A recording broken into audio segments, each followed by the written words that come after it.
Salut, c'est Marcus, bienvenue dans Level 1, l'émission qui vous montre le premier niveau d'un jeu vidéo. C'est moi qui vais jouer, j'ai la manette à la main, c'est dans les conditions du direct. Pendant 20-30 minutes, je vais vous montrer le premier niveau d'un jeu. Et aujourd'hui, je vous ai dégoté un jeu qui déchire, Lost Planet 3. Non, je déconne, on n'est pas dans Level 1, c'est fini Level 1 depuis bien longtemps, les petits amis, pour ceux qui ont connu cette grande époque. Non, on est dans chez Marcus, bien sûr, mais j'ai fait cette petite blague parce qu'aujourd'hui, on va jouer à Lost Planet et je vais vous faire voir le tout premier niveau. Pourquoi? Parce que cette saleté de jeu m'écrase mes sauvegardes au fur et à mesure. Donc je pouvais pas vous faire voir un niveau auquel j'avais déjà joué. Donc soit je reprenais tout depuis le début, et vous allez voir que le début est très intéressant, soit je reprenais un endroit auquel j'avais jamais joué. C'est quand même un petit peu risqué pour un chez Marcus. Donc je vais lancer une nouvelle campagne, pas une nouvelle campagne, j'ai une femme qui me convient parfaitement. Et écoutez, ça commence par une explosion. Et ça, c'est plutôt merci. Donc noir total à l'écran, on ne voit rien, juste une explosion et la cinématique commence. Grand-père? Grand-père!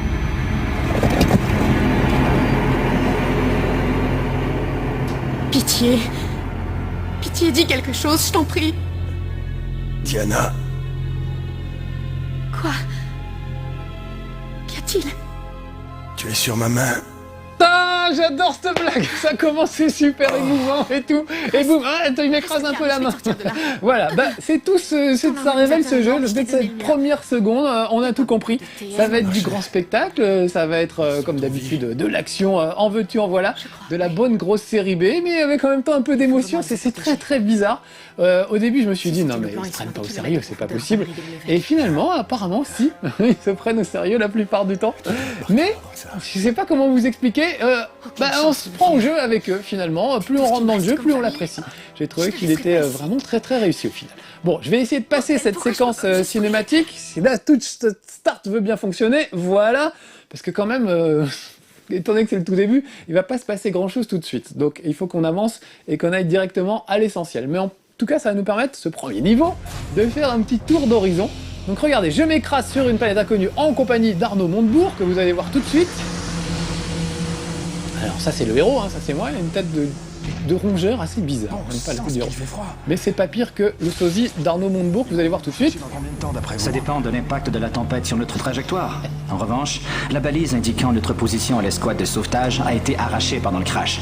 Sans elle, nos chances de survie sont plutôt minces. Bon, ils ont sous-titré, il faudra que j'enlève les sous-titres dans les options, comme j'ai relancé une nouvelle partie évidemment, j'ai pas eu le temps de le faire, c'est pas grave, on verra ça un petit peu plus tard. On peut évidemment se passer des sous-titres puisque tout est doublé en français. Et plutôt bien doublé, à mon avis, même si là c'était pas le meilleur exemple puisque ce personnage a une voix un peu bizarre. Ils ont tous des voix bizarres, mais il faut dire qu'on est sur une station internationale, donc il y a des gens qui parlent italien, d'autres ont un accent allemand, il y en a un que vous allez voir tout de suite, qui a un accent canadien qui me fait beaucoup rire. Voilà, donc c'est normal que ces gens aient des voix assez différentes, ils ont trouvé des voix qui collaient bien. Il y a de la bonne vanne, il y a plein de trucs assez sympas, vraiment, je trouve ce jeu très très réussi. Prions pour que ce ne soit pas la balise. Ah, tu balises, hein.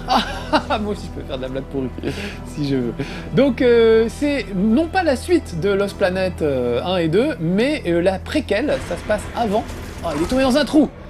Le gars qui a pas de bol quand même. On va mettre un peu de lumière. Oui, ce serait bien parce que là, je ne voyais plus rien du tout. En même temps, ça fait flipper. Là, il y a des bêtes là. J'ai vu une bête sur le côté. En plus, il y a les ombres, on sait pas. Admirer les effets de glace, c'est quand même très réussi. C'est incroyable ce qu'on arrive à faire aujourd'hui avec une PlayStation 3. C'est encore mieux avec sans doute une PlayStation 4, mais on est déjà pas mal. Ah, voilà une vilaine bestiole à dégommer. Pareil, dans la petite boutique des horreurs, c'est une sorte de plante carnivore qui ne demande qu'à me manger. Ça tombe bien, moi je ne demande qu'à l'exploser. Voilà.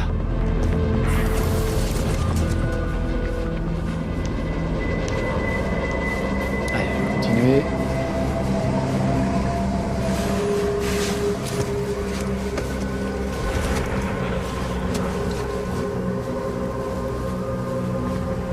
Vous voyez, c'est mystérieux, ça rappelle beaucoup Alien, ça m'a vraiment beaucoup fait penser à Alien.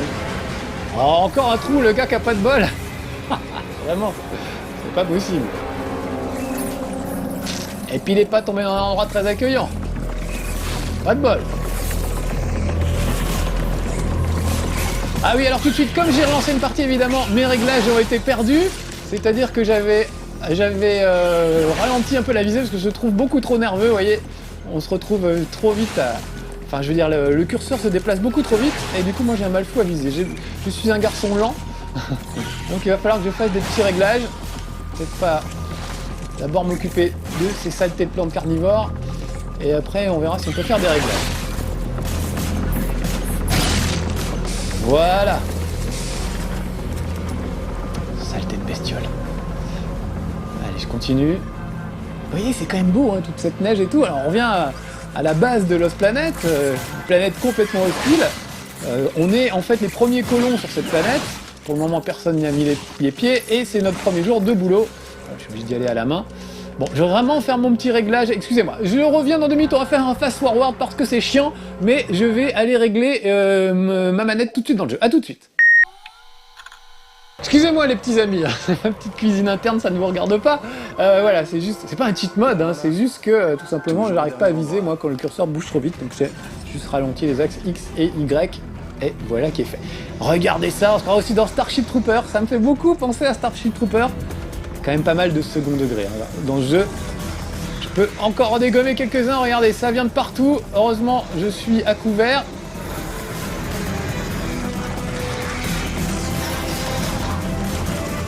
Tout de suite, ça c'est de la grande aventure. Alors là, ces bestioles-là, c'est même pas peine de tirer dessus avec mon petit flingue. Je préfère les laisser passer. Donc de temps en temps, pour les gros monstres, vous aurez droit à de la Quick Time Event. Regardez, il faut que je martèle la croix, évidemment, pour me dégager.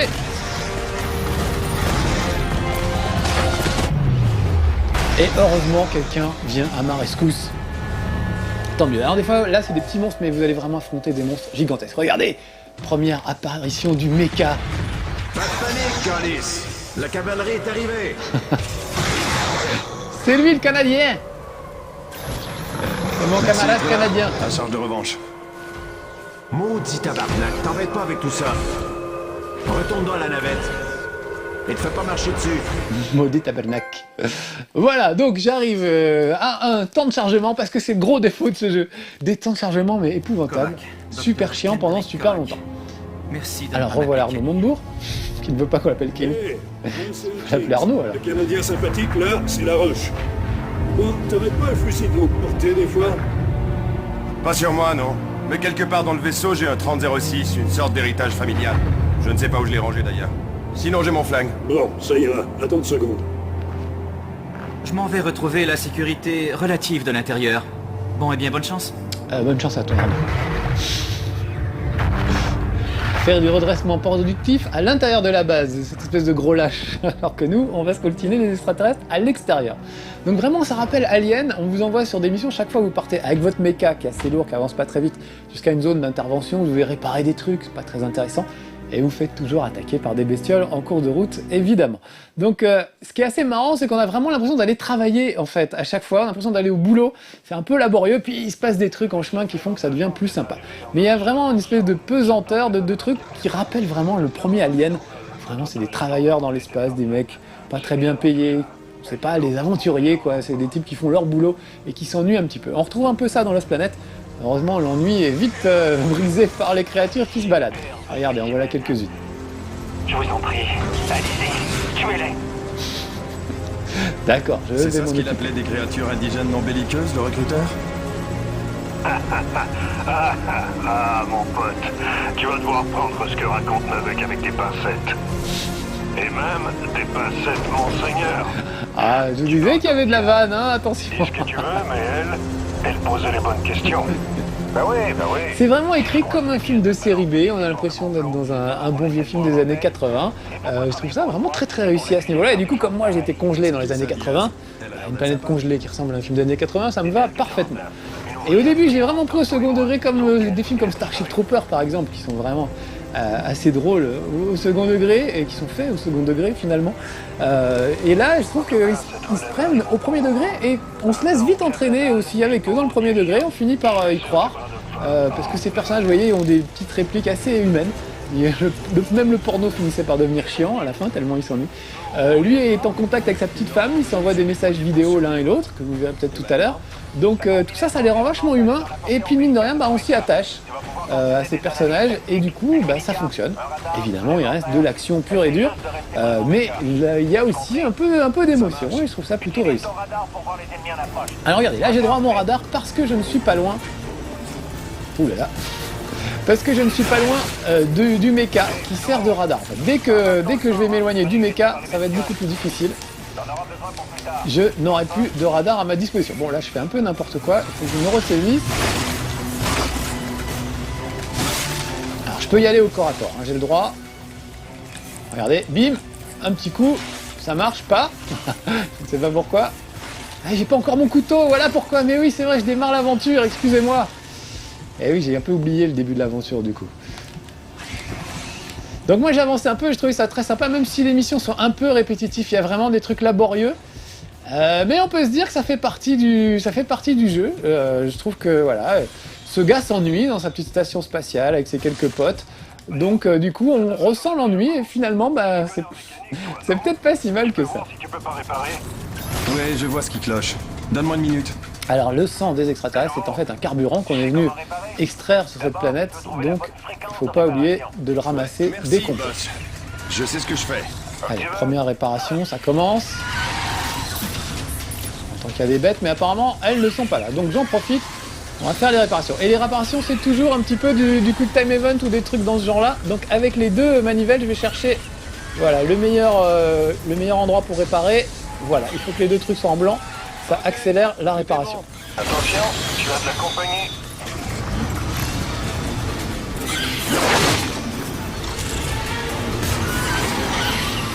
Je ne sais pas où elles sont, mais je les entends. Ah, ça arrive un peu partout. Vous voyez? Ah oui, j'ai retrouvé mon radar. Je n'avais plus mon radar quand j'étais au loin tout à l'heure. Alors pour le moment, j'ai pas de grenade, j'ai que mon petit flingue, c'est le début de l'aventure, mais évidemment après vous récupérez un fusil d'assaut, un fusil à pompe, un grappin bien sûr, ça permet de se déplacer en hauteur. Et contrairement par contre aux autres Lost Planet, vous pouvez pas vous déplacer où vous voulez. Le grappin est très limité en fin de compte. Il ne peut s'accrocher qu'aux endroits qui sont prévus à cet effet. Même si c'est dans la montagne, même si c'est dans la glace, voilà, vous ne pouvez utiliser les grappins que là où on vous le dit, pas avant ni après. Voilà, je suis pas bien, je sais pas si je vais réussir ce premier niveau, dites donc les amis. Parce qu'évidemment, c'était toujours plus facile quand je jouais tout seul. Voilà. Allez, faut que je retourne à la navette qui est par là-bas. Hop. Continuer notre petit périple. Je me perds dans ces forêts, ces cavernes obscures. Regardez comme c'est beau, ces lueurs et tout. Techniquement, je trouve assez réussi. Il y a des petits bugs de temps en temps, mais en tout cas, graphiquement, je trouve qu'on se marre bien. Bravo, accroche-toi maintenant. On y croit à cette planète pourrie, on n'a pas envie d'y aller. Il fait un temps pourri en permanence. Non, je ferai pas de vanne sur la Bretagne. C'est pas mon genre. En tout cas, voilà, c'est un climat assez hostile. Moi, la flore et la faune sont sacrément hostiles aussi. Surtout, ils ont des sales têtes, évidemment, les extraterrestres. Ils ont tous des têtes de furoncles, de trucs absolument horribles. Donc on n'a aucun scrupule à les dégommer. N'était pas ça Sulami sur cette base. Diaz nous manque à tous. Voilà mon chef. J'ai essayé de te prévenir, Nevek ne considérera pas ça comme une excuse s'ils n'obtiennent pas de résultat. Ça n'a rien à voir avec Jeunette et tu le sais ça. Tant que tu me mets ça sur le dos encore. Ah, je n'ai rien dit de tel. Inutile de le dire, c'était assez clair. Ça n'existe pas, ce qu'ils recherchent. Je concentre mes efforts sur les données scientifiques. Tu faisais pareil jadis. C'est toujours le cas, Bonnie, mais je n'ai plus un mot à dire. Nevek paie la facture de cette opération, et ils insistent. Et c'est tout. Alors tu dis plus un mot. Je dis... Tu sais, c'est grâce à moi si t'as encore du boulot ici. Oh oui, un boulot à obéir à ce... type. Ah, Dr Kovac. Content de vous savoir encore en vie. Oui, cette matinée fait des plus mouvementées. Phil Braddock, je présume. Docteur Roman, ravi de vous revoir. Alors bon, c'est vrai qu'il ressemble franchement à Arnaud Montebourg, maintenant on est d'accord, mais il y a quand même... Mon chef s'appelle Braddock. Ok. Moi je le vois comme une référence à Chuck Norris dans Portée disparue. Enfin, il s'appelle Braddock. C'est lui qui fait des répliques comme « Faites attention, vous mettez les pieds Braddock. Je mets les pieds où je veux et c'est souvent dans la gueule. » Voilà, c'est ce genre de réplique. On peut avoir ce genre de réplique évidemment dans Lost Planet. On n'est pas à l'abri, ça peut totalement arriver. Bon allez, je passe la cinématique, si ma touche start veut bien marcher, je la sens un petit peu mollassonne. Et on va tout de suite faire un petit tour de la base, histoire de vous faire visiter. Vous avez vu à quel point les Acrides aiment le contact. Mais avant cela, descendez à l'atelier et demandez à Gale, le chef technicien, où en est votre méca. Donc voilà ma mission. La base en fait sert de point d'entrée pour toutes les missions. Vous pourrez choisir de les faire un peu dans l'ordre que vous voulez. Il y a aussi des missions, comment dire, il y a toujours le jeu en mode multijoueur qui est assez rigolo. Notamment un mode de jeu très sympa où vous allez vous battre contre les arachnides et ensuite contre des adversaires humains. C'est assez drôle. Chaque groupe d'adversaires humains part d'un côté de la map et tout le monde se retrouve au milieu pour se fêter. Alors évidemment, il y a des journaux audio qui racontent des trucs rigolos. Écoutez celui-là. Conseil de survie Nevec numéro 4. Gardez vos chaussettes sèches lorsque vous travaillez dans des conditions de froid extrême. L'hypothermie est votre pire ennemi. La rétention de chaleur et le contrôle de l'humidité sont des clés de survie. Évitez à tout prix de vous immerger et gardez une paire de chaussettes de rechange dans votre kit de secours. Restez au sec, restez impec. J'adore ce slogan. Alors lui, à chaque fois que je passe, il me lance des vannes, genre « Ah, tu fais ton jogging et tout ça. » Restez au sec, restez impec. J'aime bien. Donc ce petit côté, comment dire, ce petit... Alors là, vous voyez, avec l'ascenseur, je peux choisir d'aller où je veux. On va aller au sous-sol, puisque c'est ce qu'on m'a demandé d'aller faire. Je sais plus ce que je vous disais. Je ne sais plus. C'est difficile de s'y remettre en fait. Donc on descend au sous-sol pour récupérer un couteau et pour aller voir le chef des mechas qui m'a bricolé mon truc. Oui, ça rappelle un peu Pacific Rim aussi pour ceux qui l'avaient vu, sauf que Pacific Rim ça se prenait tellement au sérieux que c'était pas drôle à la fin, on aurait aimé un petit peu de second degré dans le truc. En tout cas, c'est assez génial de pouvoir se battre avec des mechas. Toutes les bagarres sont super, on se bat contre une espèce de crabe géant, donc on a l'impression de les décortiquer avec des pinces, comme si vraiment on essayait d'ouvrir un crabe pour le dîner. C'est assez drôle comme façon de se battre. Je bloque sa paye pendant un mois. Alors le mécanicien, c'est lui qui a mon petit équipement. Donc il y a des personnages un peu attachants dans toute cette base, avec lesquels vous allez avoir des dialogues. Eh ben quoi, y'a personne? Oh, salut. Lui c'est Gale, on m'a chargé d'aller voir Gale, et je crois que c'est un nom de fille, Gale. Bon. Et je suis pas le seul, vous allez voir. C'est toi la nouvelle jeunette? Ouais, c'est ça. Appelle-moi Jim. Jim! Formidable! Bienvenue sur EDN 3, Jim. Le E, ça veut dire extrême. Pour le reste, j'y bosse encore. C'est bien, mon gars. Et maintenant, tu pourrais me dire où est rendu ton boss? Oh, Monsieur Braddock? Je croyais que tu l'avais déjà vu, mais... que? Non, le chef technicien du hangar, une gonzesse qui s'appelle Gale. Ouais. Ok. C'est moi, en fait. Et oui, je sais, on me le dit tout le temps, j'ai un nom de fille, il est où ton maquillage, et blablabla. Mais mec, je sais à quoi tu penses. T'as pas à t'inquiéter. J'ai presque pas besoin de maquillage pour ce travail-là. Je blague, t'as pas envie de rigoler? Bon, ok, pas de problème. Il fait des blagues qui tombent toujours un petit peu à plat, ce petit bonhomme. Mais il est attachant quand même. Allez, je passe le truc, il nous a bricolé notre méca, on n'a plus qu'à les récupérer. Mais avant ça, il faut qu'on aille chercher des flingues. Donc où est l'armurerie? Voilà, bah j'y vais. Les petits messages sont assez drôles aussi, en général. Voilà, allons parler à l'intendant. Il paraît que tout le hangar s'excite à mort pour des petits nouveaux. Je suis l'intendant. Mon nom est Bowers. On est un peu entre mecs, quand même, faut reconnaître. Si tu gagnes tes sous honnêtement, viens les dépenser ici. Ok, l'ami. Prends ton temps et regarde mon chouette mat. Pas tellement de moyens au début. Donc je vais m'acheter un couteau de chasse, donc vous voyez, il y a quand même de quoi faire. Prendre un fusil à pompe. T'en auras jamais besoin. Celui-là est trop cher, allez! Un petit fusil à pompe à 1500, allez, c'est parti. Alors ça, c'est bueno. Fusil à pompe, 9 cartouches, crosse et... À plus dans le bus! Plus dans le bus. Mais ce qu'ils sont drôles. Ah non, vraiment, mes camarades sont sympathiques. Bon, allez, je retourne à l'ascenseur, puisque cette fois, il faut que j'aille du côté des mechas. Il est temps de partir à l'aventure, les amis. C'est le problème du premier niveau, c'est qu'évidemment, il se passe pas grand-chose, mais il se passe quand même suffisamment de choses, je pense, pour donner une bonne idée du jeu. Et puis surtout, ça m'a permis de pas écraser mes sauvegardes. Hein. Je suis désolé, je vous aime bien, mais je voulais pas écraser mes sauvegardes. Voilà, ça c'est un problème pour nous autres testeurs. Quand il y a une seule sauvegarde et qu'elle s'écrase au fur et à mesure du jeu, comment faire pour vous montrer des choses qu'on a déjà vues? Alors il y a des moyens de prendre une sauvegarde, de la recopier pour la remettre ailleurs, mais comme vous n'êtes pas le joueur qui a créé la sauvegarde, on vous interdit d'y jouer. Mais rendez-moi les bonnes vieilles cartouches mémoire de la grande époque, de la première PlayStation, où on pouvait s'échanger des sauvegardes entre amis sans que personne n'y trouve à redire. On a échappé au pire hein, avec la nouvelle Xbox et peut-être même la PS4. Mais voilà, on n'est pas à l'abri. En tout cas, continue de nous faire chier avec les sauvegardes. Petit coup de cœur du moment. Allez, on va parler à Gaël, on va monter à bord et on va enfin partir. Regardez, je trouve que c'est... Je sais pas, ça a de la gueule quand même ce jeu. Regardez, quand le mecha sort de l'ombre et tout, c'est un petit moment d'émotion. On va retrouver son bon vieux robot. Alors il était rafistolé par Gaël, on a rajouté quelques petits trucs, mais c'est un bon mécanicien. Donc ça va, il n'y a pas à lui en vouloir. Regardez, et puis la musique aussi, comme dans un film, le bon film de série.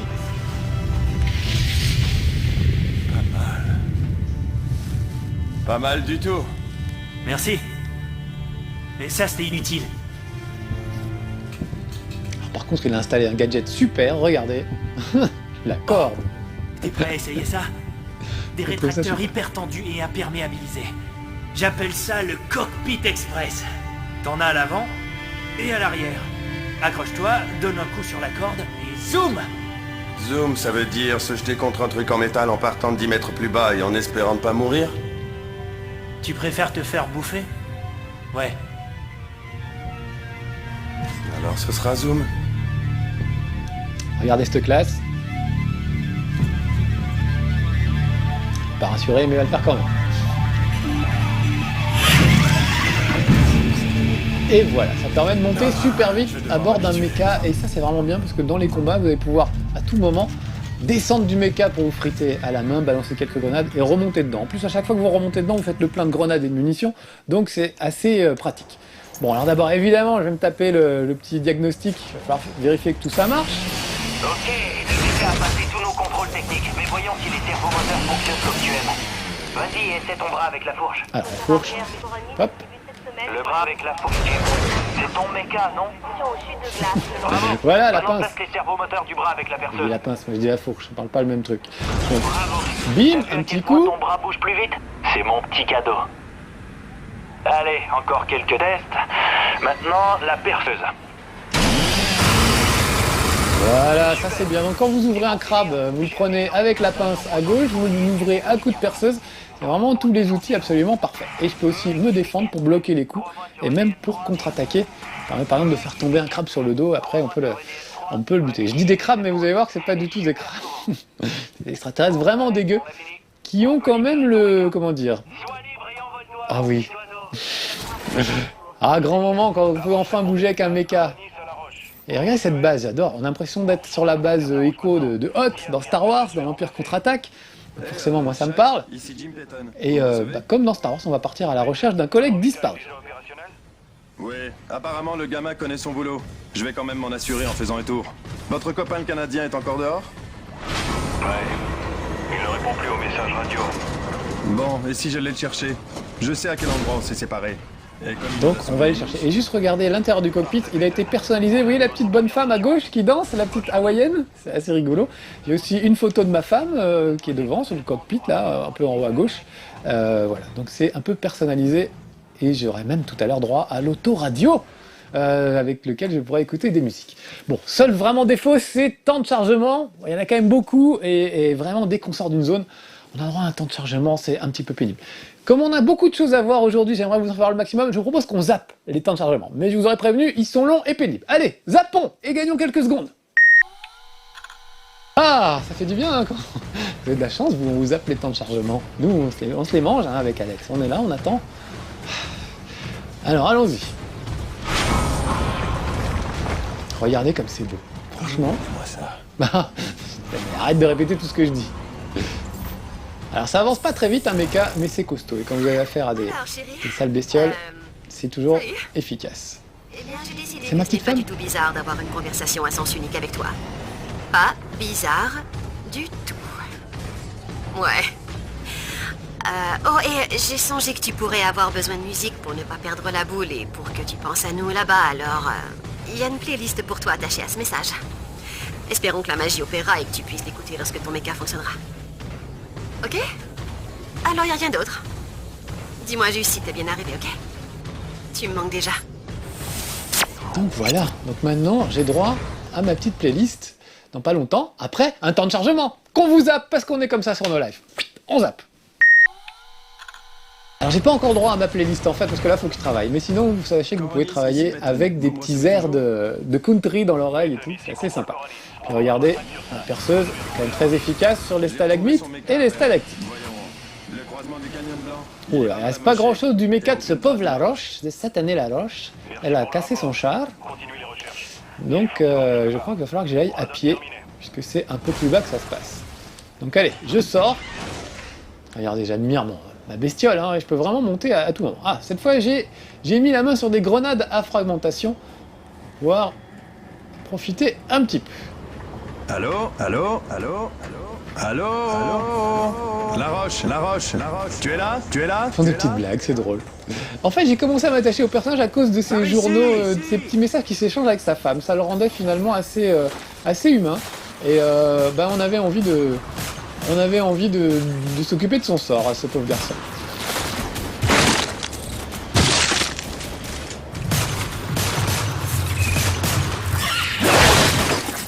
Ah, j'en ai laissé traîner une, mais où? Ah ouais. Voilà. Alors la roche, ça va pas? Maudit calice. J'ai fait sortir le crabe de ses carapaces. J'étais prêt à le tremper dans la maillot et bim! Un pied se m'a glissé et mon méca se retrouve sur le dos. T'as vu dans quel état il l'a mis? On pourra réparer ça. T'as surtout de la chance d'être en un seul morceau. Ouais. Garde tes observations pour toi, le bleu. Affronte des crabes géants tout seul et on reparlera de ton histoire de chance. Ça marche? On est quitte maintenant. Oh, voilà du monde. Des bestioles un peu plus coriaces, regardez, qui roulent et qui n'amassent pas mousse, mais qui vont me tomber dessus. Donc là, ce qui est sympa avec toutes les bestioles de cette planète, c'est qu'elles ont toujours des zones, leurs points vitaux sont indiqués en rouge, histoire qu'on puisse tout de suite les repérer. Voilà. Je lui ai mis un petit coup de grenade dans la tronche, ça l'a bien calmé. Par contre, j'en ai pas vraiment profité puisque je me suis fait mordre dans le dos par son acolyte. Et j'ai pas assuré là sur ce coup-là. Désolé, j'y retourne. Et je voulais changer d'arme aussi, parce que j'ai quand même acheté un fusil à pompe, que ce soit pas pour rien, là je suis resté avec mon petit flingue, c'est quand même assez ridicule. Allez, nous voilà repartis. Donc il est très très énervé. Heureusement, je peux lui tirer dans les fesses grâce à mon fusil à pompe. Et il faut aussi que je vous explique comment on esquive. Il faut surtout que je le fasse. Parce que je peux courir. Voilà. Je vais tirer dans le cul, hein. Je suis désolé, mais bon, en même temps, ils ont tous des têtes de cul. Donc, voilà, vous avez vu, j'ai bien esquivé.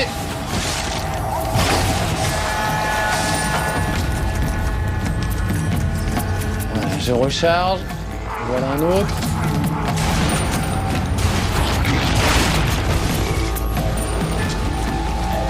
Peut-être lui balancer une petite grenade pour le calmer. Sauf que ma grenade est passée totalement à côté et je n'en ai plus. Si j'en ai encore une. Allez, vite, vite, vite. Je fais le tour, je recharge pendant ce temps-là, et on va lui tirer dans les fesses. Donc vraiment, ils sont tous très aimables, ces extraterrestres. Ils ont tous, comment dire, un point faible qui clignote en rouge pour être sûr qu'on ne les loupe pas. Et malgré ça, vous voyez que j'arrive quand même à le louper. Quand même pas très doué.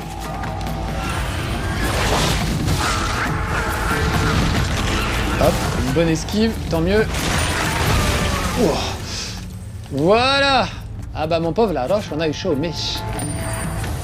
Pour moi, mon petit bonhomme. Contrôle Coronis, ici Peyton. J'ai retrouvé votre Canadien. Retrouvez-le. La planète s'appelle Coronis comme Coronis Rift, premier jeu de LucasArts à l'époque, souvenez-vous. Le premier jeu, on se trouvait sur une planète très hostile où il fallait atterrir et qui était très montagneuse aussi. Donc je pense que c'est pas un hasard s'ils ont appelé Coronis. C'est à mon avis bourré de petits clins d'œil. Et donc c'est un régal au second degré, et puis aussi au premier, encore une fois, puisqu'on s'attache quand même au personnage. Donc qu'on le prenne au premier ou au second degré, finalement ça marche ce jeu, donc c'est qu'il est bien, finalement. Et pourtant j'attendais rien de ce jeu, mais j'ai trouvé très agréable. Un peu comme Rage, il n'y a pas longtemps, que j'avais bien aimé. Voilà, l'univers à la Mad Max. En attendant d'avoir un vrai Mad Max, c'est toujours bien. D'avoir un vrai jeu avec des hommes qui ouvrent les coffres à coups de pompe dans le coffre, voilà. Voilà pour tergiverser. Allez, on va rentrer dans un nid c'est pas des arachnides, c'est des acrides. Voilà, c'est vrai que je peux sprinter, on va aller un petit peu plus vite. Ouais, vraiment. Alors en attendant Titanfall, où on pourra avoir sur Xbox, sur la prochaine Xbox, des mechas à bord desquels on va pouvoir se battre, bah c'est pas mal de jouer à Lost Planet 3. Là, j'accède à la caverne de Diaz. Mais comment? Mais par un temps de chargement, bien sûr. Ah, nous voilà ressortis de notre temps de chargement. Très bien. Ah, là, on va s'enfoncer dans un nid, donc ça va devenir un peu plus costaud. J'ai intérêt à apprendre à viser. J'y attends mais pratique parce qu'il permet de dégommer plusieurs adversaires à la fois. C'est un peu du gâchis de mettre mes balles sur un seul adversaire. Vous allez voir que c'est un peu dégueu, hein, un nid d'acrides. Hein. C'est pas l'endroit où on a envie de passer ses vacances. Hein.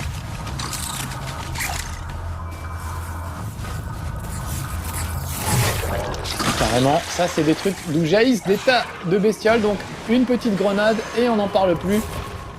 Ça calme tout le monde, c'est très bien. Un petit retardataire. Petit dernier qu'on attendait.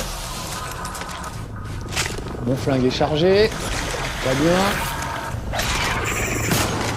Et là vous voyez que j'ai pas de radar puisque je suis loin de mon mecha. Et c'est assez dangereux de se promener loin de son mecha en fait. Hop, le temps qu'elle ouvre la bouche, une petite grenade. Voilà.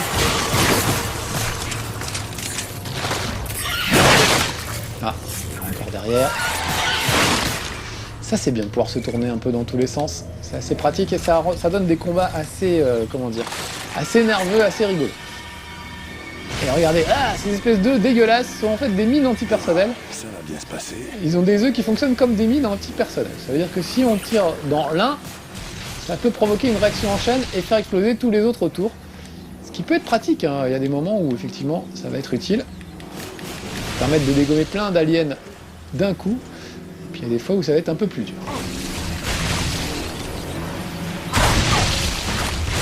Allez, on traverse. Oh que c'est dégueu, oh que c'est dégueu. Vraiment ça rappelle Alien. Première Alien, regardez ça glisse partout, c'est vraiment dégueulasse. J'aime beaucoup. J'aime beaucoup.